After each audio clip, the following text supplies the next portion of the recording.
Hey everybody, this is the Hydroconquest by Longines. It's a watch that I've been really excited about for a while now, and just got it in today. So we're gonna take a few minutes and crack it open, see what we got.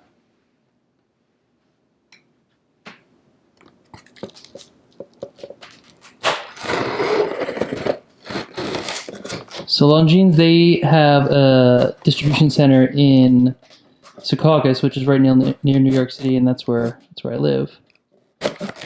And this thing came next day air, but I'm pretty sure you can get them next day air from anywhere as long as they're in stock. This one happens to be out of stock now, which makes it even a little more exciting for me to be able to pop one open, get my hands on it. All right, so not much in the box. Packing slip. That's about it. Some light bubble wrap. It's pretty light.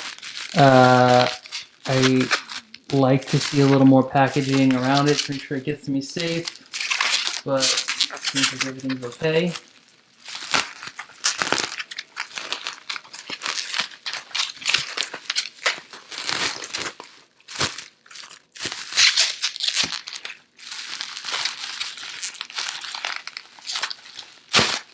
There we go.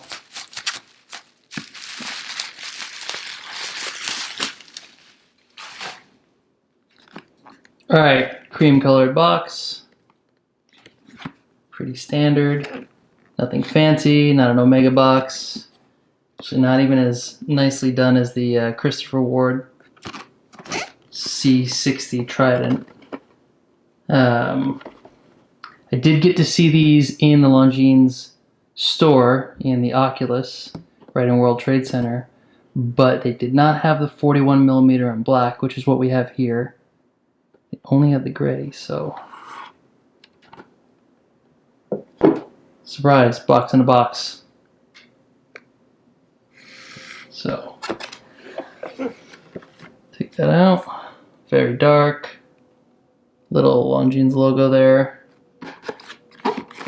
And then we've got an absolutely massive how to use your watch book, and it looks like my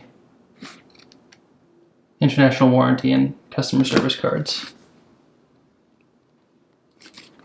It's a thick piece of paperwork here.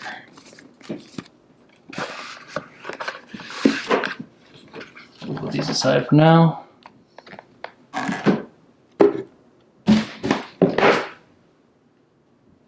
All right.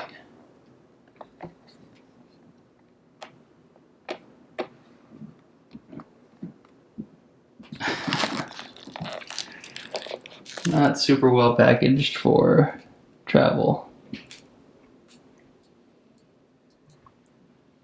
Alright, so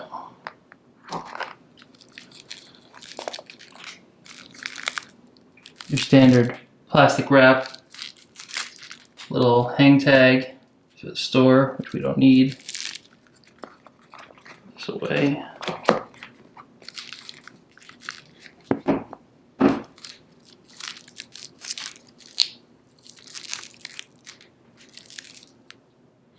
So I'm going to take this plastic off and we will get a look at the actual watch itself.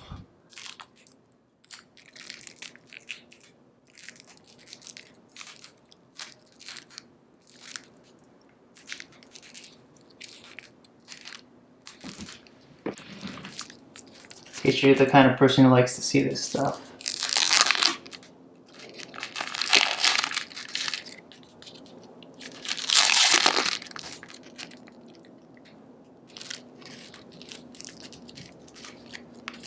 There's that gorgeous black dial.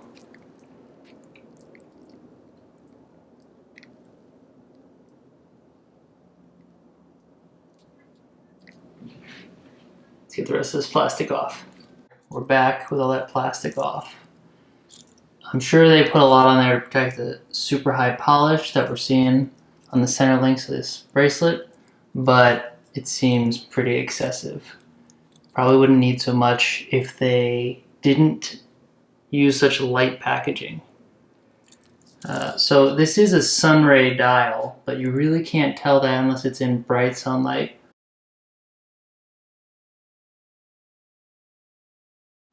It is a sunray on a black. I got to look at the gray as well, and you can really see it on the gray model, but the bezel was just a little too light and didn't sit with me properly. So only the pip is loomed here on this guy. The rest of these are just kind of painted in there and set in the ceramic. And then on the face, you've got the 12, 9, 6, and then the hour markers are all loomed, as well as the hour, minute, and second hands. And so here's some bezel action for you.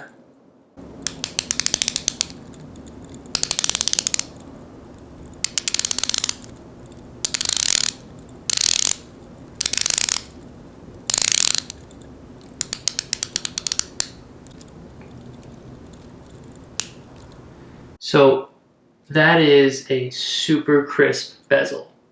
I absolutely love it. One of the things I always look for in my dive watches is to have a super crisp click and move into the marker place really easily and clearly. I don't like backplay, I don't like half clicking into place, and everything needs to line up really well. That's something that the Helios Seaforth does really well, but it's easy to mess up. So it is a screw down crown on this guy. If I'm being honest, not the smoothest action I've ever felt, but that might break in after a while. And hacking.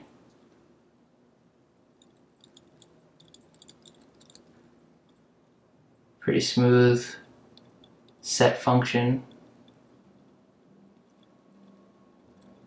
Nice and easy. Let's see that date action there.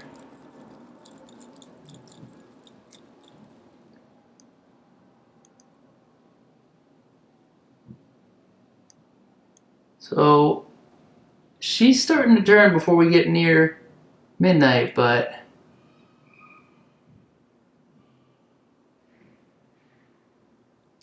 yeah, so not bad, snaps into place just after midnight. Could be worse.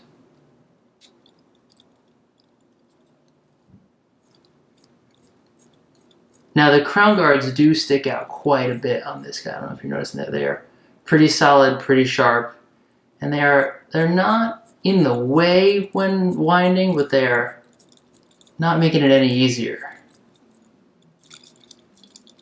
Give it a little push, see if we can get it back on those threads.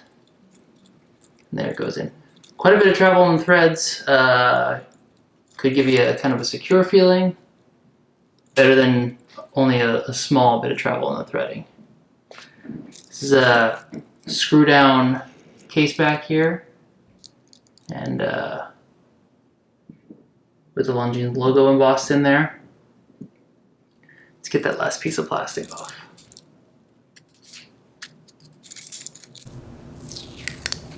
Yeah, there we go. Take another look at that. So this is a 300-meter water resistance diver, which all of my divers are desk divers, and I'll go in the pool of the ocean with them, but I am not diving with these guys, so 300 meters, incredibly excessive for me. It just kind of gives you a sense of security with it. The links are high polished, and the clasp, man, the clasp is a real miss for me.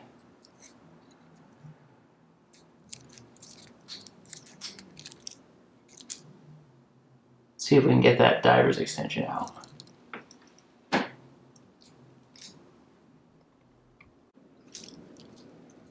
Alright, so flip lock clasp,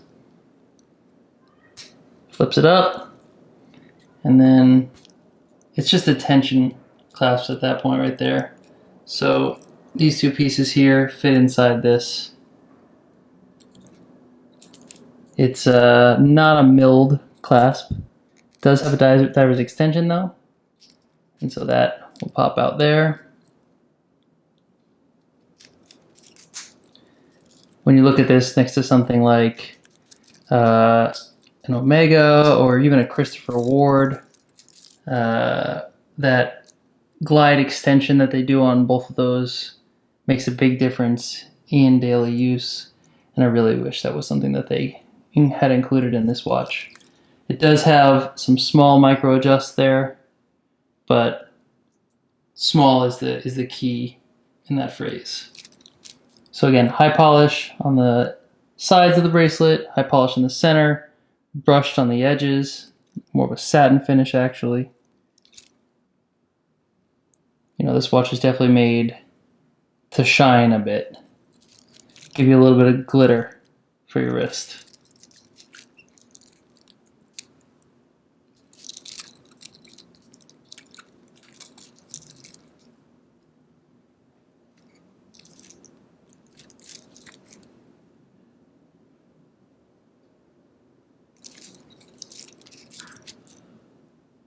The lugs do taper well, and so when you are wearing this, it does hug the wrist quite well.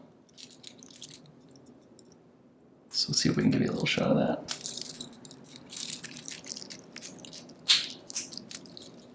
So it does come down quite well on the wrist. It's pretty comfortable.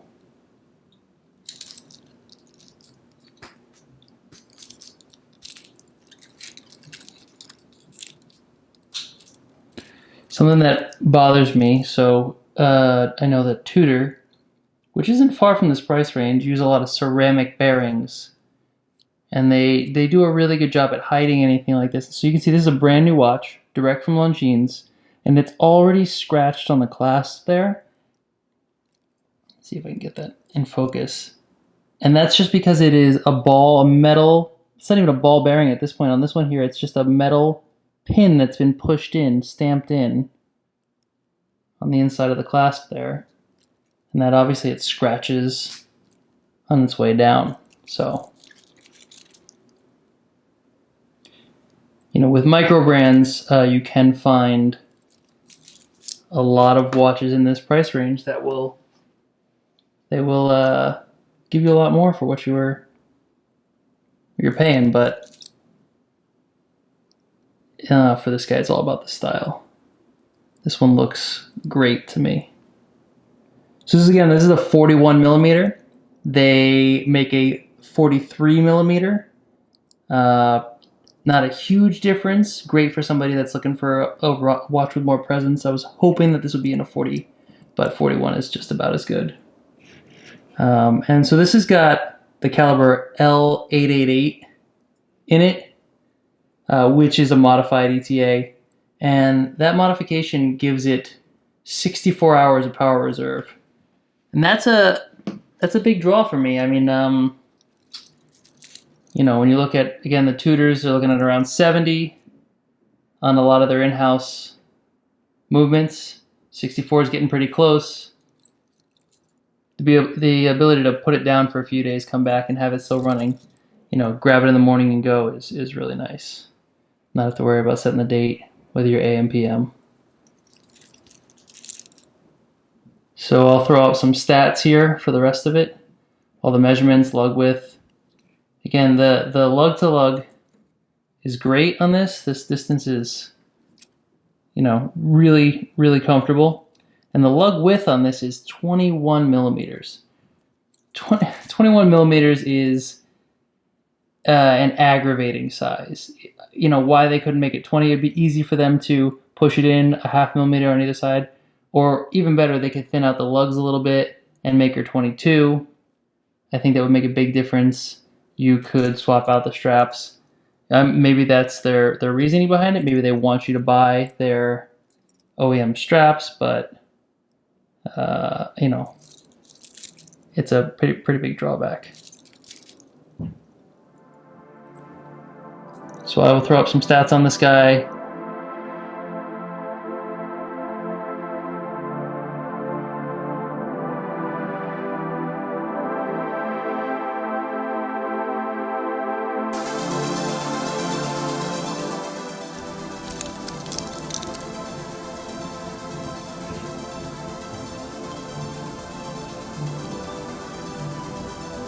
And there's your unboxing of the ceramic insert Hydroconquest from Longines. Thanks for watching.